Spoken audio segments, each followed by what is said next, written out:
Hello, this is Gavin Palmer with Hero Looking for Group coming to you live from the throne room. Actually, it's not live, it will be recorded. And the throne room is my washroom. I'll start off Pass Forward by Elliot Temple, creating opportunity for others to teach you. I have a Discord server, it will be in the description. Feel free to reach out to me if you have something to teach me, especially if I'm making some mistakes. And especially the mistakes that you think are most important. So maybe not a list of mistakes, but maybe the one that you think is most important. I think this is what I'm encouraging everybody to do. This is the focus. That's why I'm starting. I might even end with this message. All the people that I learn from, that have recordings, make sure that you are trying to create a way for other people to teach you. And off to the races. So I've listened to this 2 or 3 times, maybe 4 times. So how many people actually listen to it once? How many people listen to some and then stop listening? Anyways, I'm trying to extract the signal out of this thing. And in order to do that, I opened up a Google Doc, and I guess I'll start at the end. So at the end, Jonathan says, the problem is how far down can you go? I think this is just starting. So it's in reference to the year 2020 and what might be around the corner in 2021. I can't help but think about this thing. So this kind of political conflict on the horizon. I think January 6th could be interesting. That would be tomorrow for me. We're getting a bunch of groceries, and we're going to fill up the vehicles with gas. And we will get to our family if things were to get strange. But we do live in Alabama. I would be more concerned if I lived in New York or California or something like that. So let's go to the next point. So Jules. I needed to get into every vaccine discussion. So, and then he stopped.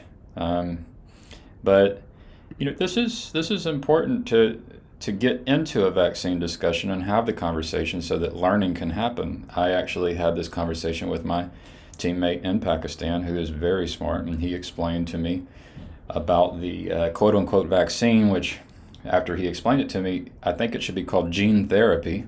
So this mRNA, and this is just one of the types of vaccines, the mRNA is used to kind of reprogram your cells to produce spike proteins, and which is mimicking what would happen if you got the coronavirus, because coronavirus produces these spike proteins, and then it can trigger your body to have an immune response.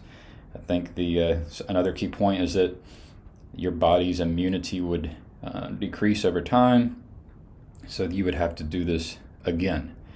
Obviously my concern that I voiced was, well, this seems very experimental, but his response was, well, we've been doing gene therapy for a long time. So calling it a vaccine, I think, is kind of a deception. So just be aware of the information. It's good to have conversations, and it would be nice if smart people had those conversations so that people can understand the risk. The main point on the vaccine is I don't like the idea of forcing anybody to take the vaccine. I don't like that idea. Alexander, the moderator, there isn't a container to restrict the ideas. So this is framing. This is the container, and I like to do the framing of creating opportunity for others to teach you.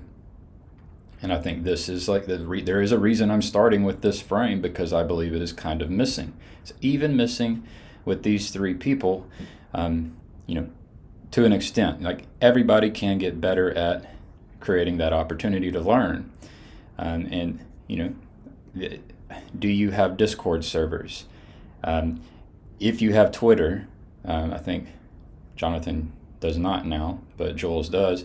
If I follow you, can I send you a direct message? Do you have a website where I can contact you? And I saw like email addresses for both of these guys, but how many messages are in your inbox, and what kind of process do you use for,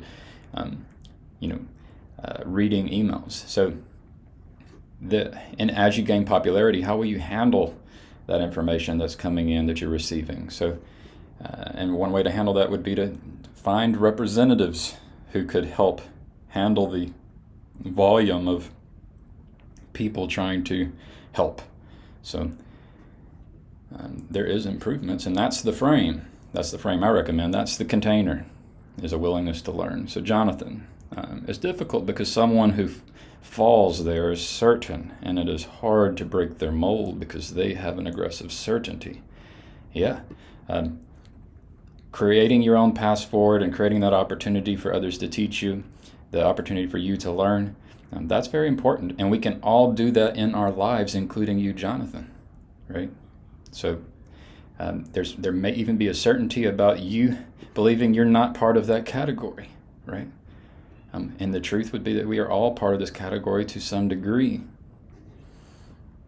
We need the help of others to recognize how we can improve things in our life.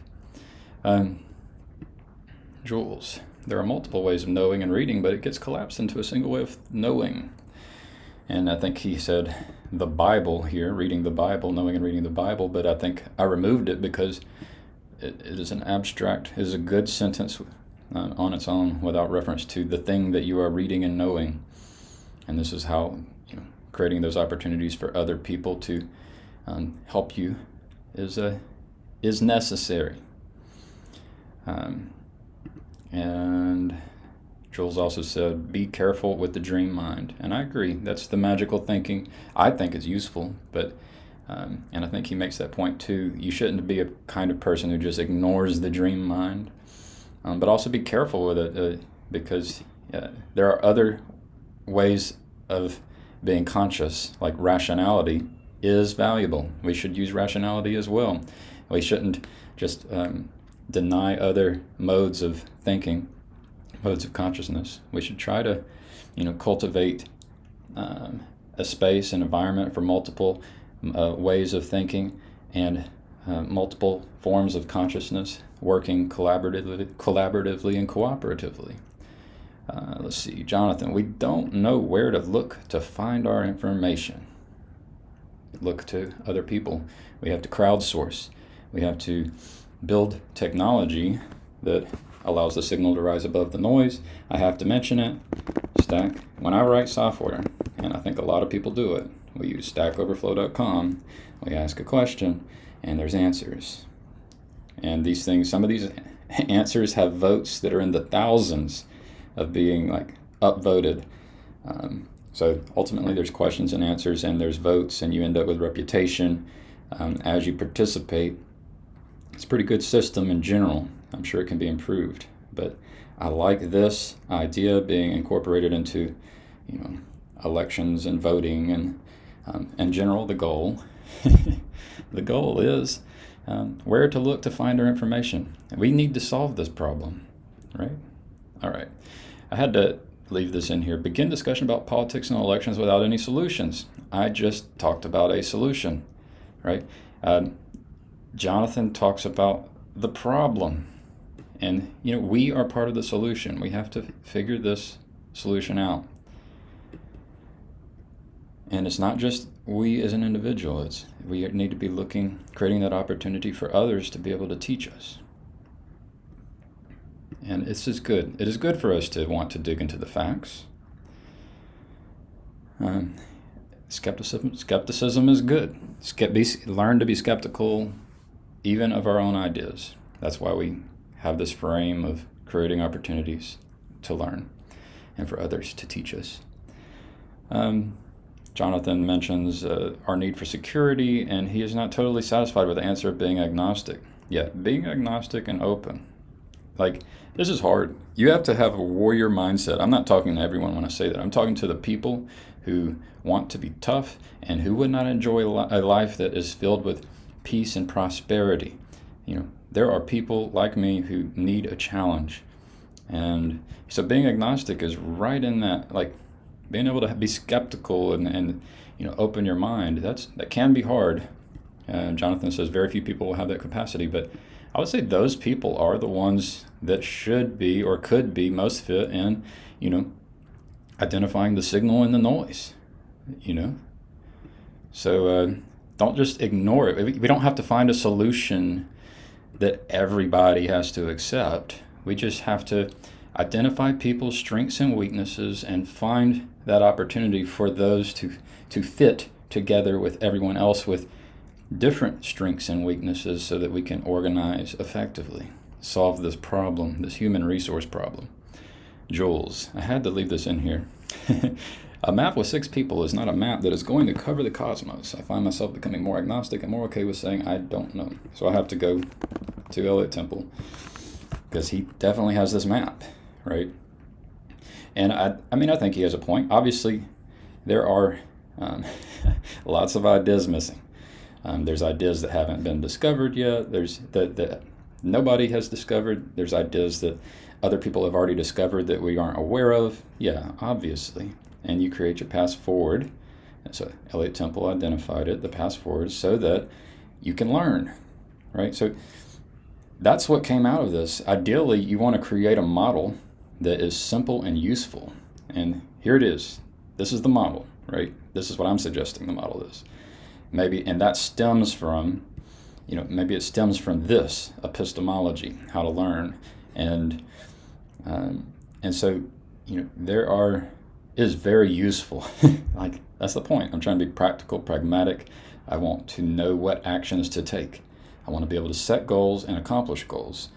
And that's a frame for people like me, right? It's not the frame for everyone, but I think it's an important frame, and people like me need to be recognized.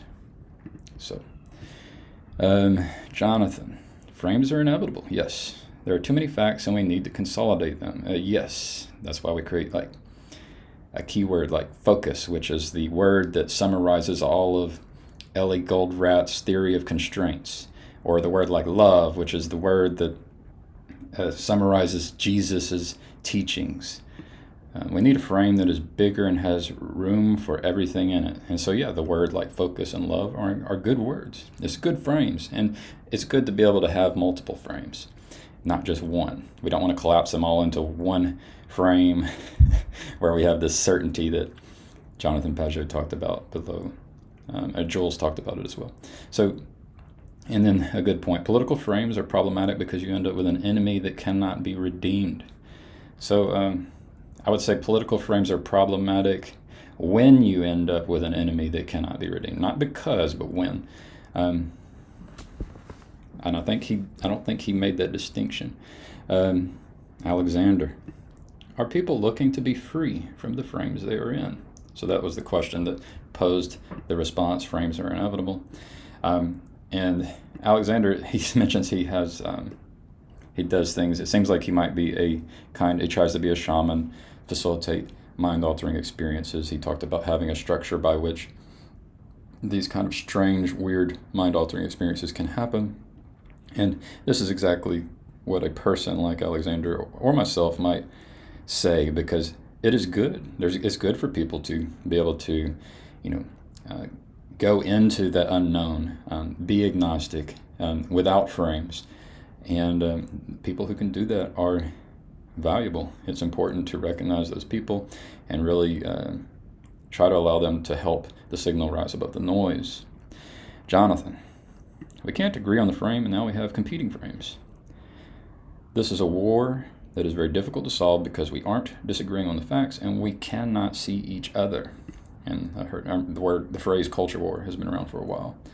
And yeah, so the way that we do this is we have conversation. And people who have disagreements need to learn how to have conversation. I had brought up a phrase. I'll go ahead and pitch it.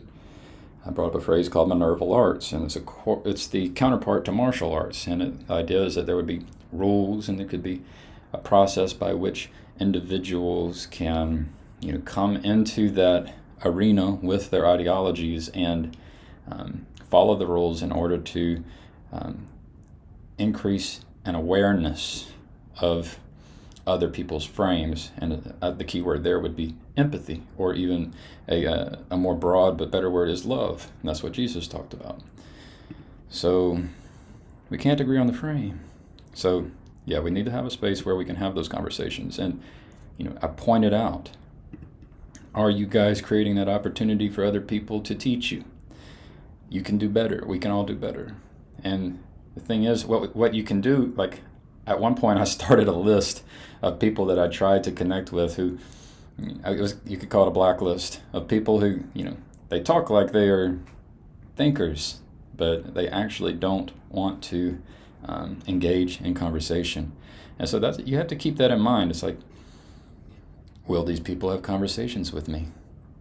And if they will not have conversations with me, then maybe, let's go back, maybe they aren't going to help us deal with this culture war, right? And so you can look at everybody on Twitter, you can think about the most popular people in the world, and you can ask yourself, do they make themselves available for conversation with people who disagree with them? And if they aren't, then they are increasing the probability of violence and conflict, because conflict, as Griswold Grimm said, conflict is the language, violence is the language we use when we don't have any more words.